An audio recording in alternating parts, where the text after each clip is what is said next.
dalam metode ruqyah itu kalau ada orang terkena nasab, terkena sihir, terkena ain, dilihat dulu mana yang paling tinggi. Coba nasab, sihir, ain yang paling tinggi mana gangguannya?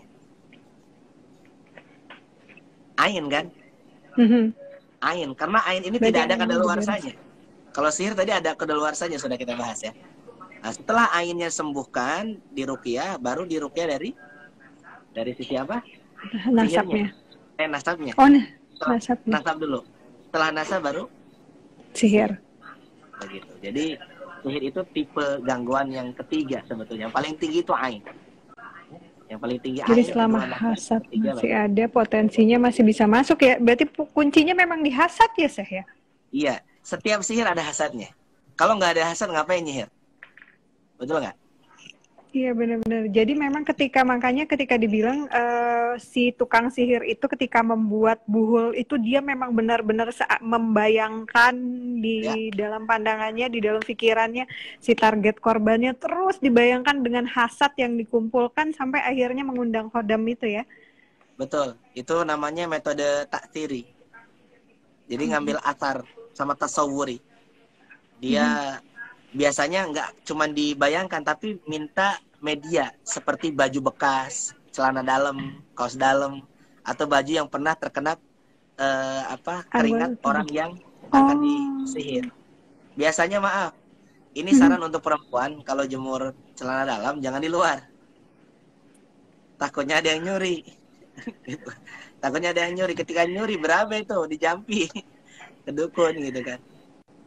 Kalau kasusnya seperti itu, Syekh, maaf terpotong lanjut, jadi menarik. Kalau kasusnya seperti itu, misalnya si target sihirnya ini entah perempuan entah laki-laki, barang pribadinya dia yang pernah terkena cairan tubuh itu terambil untuk menjadi target sihir. Tapi pada posisinya orang ini adalah orang yang modern, orang yang tidak percaya permasalahan gaib, tidak percaya permasalahan sihir. Sihir masih akan tetap bisa kena.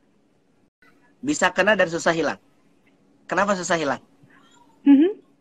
Karena dia tidak mengimani penyakit sihir. Sihir itu ada. Jadi salah satu kenapa pasien nggak kunjung sembuh, dia nggak sadar bahwa dirinya sakit gitu loh.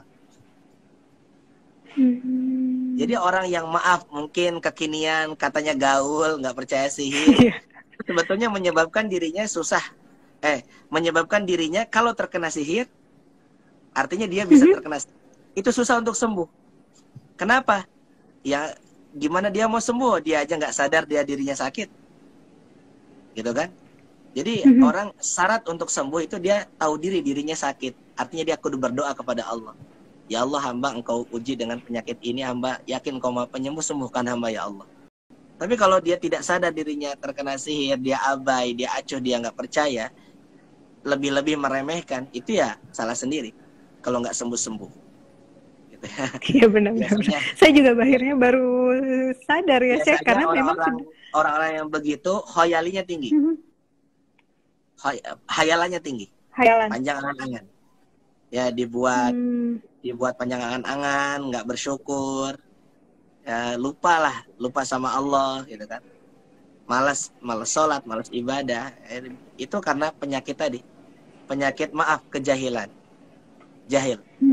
Jadi orang yang tidak mengimani adanya sihir berarti dia sudah menistakan ayat suci Al-Qur'an, menistakan ayat suci Al-Qur'an. Bukan saya memaksa kita harus takut sama sihir, enggak, kita nggak boleh takut.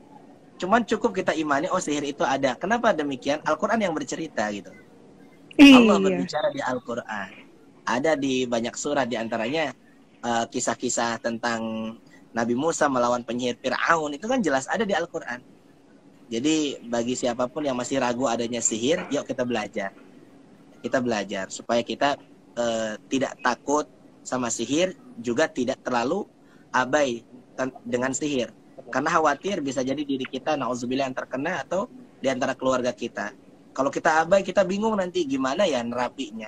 Tapi kalau kita mengimani adanya sihir, insya Allah kalau kita pelajari bagaimana tata cara menangkalnya, Allah mudahkan untuk terlepas dari sihir itu. Wallahu a'lam.